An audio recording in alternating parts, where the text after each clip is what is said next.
السلام علیکم، میں ہوں اسکر ندیم سید اپنے چینل علم اور آگاہی کے ساتھ۔ ماں تو ماں ہوتی ہے، تیری کیا میری کیا۔ شوہر کے گھر میں داخل ہوتے ہی بیوی کا غصہ پھوٹ پڑا۔ سارا دن کہاں رہے؟ آفس میں پتہ کیا، وہاں بھی نہیں پہنچے، معاملہ کیا ہے؟ میں خاوند کی ہکلاہٹ پر جھلاتے ہوئے بیوی پھر برسی۔ بولتے نہیں، کہاں چلے گئے تھے؟ یہ گندا باکس اور کپڑوں کی پوتلی کس کی اٹھا لائے؟ میں ماں کو لانے گاؤں چلا گیا تھا۔ خاوند تھوڑی ہمت کر کے بولا، کیا کہا؟ آپ ماں کو یہاں لے آئے؟ شرم نہیں آئی تمہیں؟ تمہارے بھائیوں کے پاس انہیں کیا تکلیف ہے؟ چراغ پا تھی بیوی اس کے پاس کھڑی، پھٹے سفید سوٹ میں شدید بیمار بوڑھی کی طرف دیکھا تک نہیں۔ انہیں میرے بھائیوں کے پاس نہیں چھوڑا جا سکتا؟ تم سمجھ کیوں نہیں رہی؟ خاوند نے دبی زبان سے کہا۔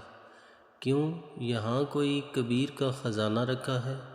تمہاری 7,000 روپے کی تنخواہ میں بچوں کی پڑھائی اور گھر خرچ کس طرح چلا رہی ہوں؟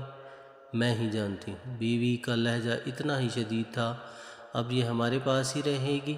شوہر نے سختی سے پیروی کی۔ میں کہتی ہوں انہیں اس وقت واپس چھوڑ کر آؤ، ورنہ میں اس گھر میں ایک لمحہ بھی نہیں رہوں گی۔ اور ان مہارانی جی کو بھی یہاں آئے ذرا سی بھی شرم نہیں آئی؟ کہہ کر بیوی نے بوڑھی عورت کی طرف دیکھا تو پاؤں تلے سے زمین بھی سرک گئی۔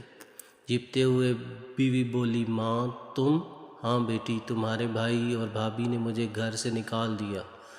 داماد جی کو فون کیا تو یہ مجھے یہاں لے آئے، بڑھیا نے کہا تو بیوی نے چہکتی نظروں سے شوہر کی طرف دیکھا اور بولی، آپ بھی بڑے وہ ہو، پہلے کیوں نہیں بتایا کہ میری ماں کو لانے گئے تھے؟ کہ ماں تو ماں ہوتی ہے، کیا میری کیا تیری۔ جزاک اللہ خیرہ۔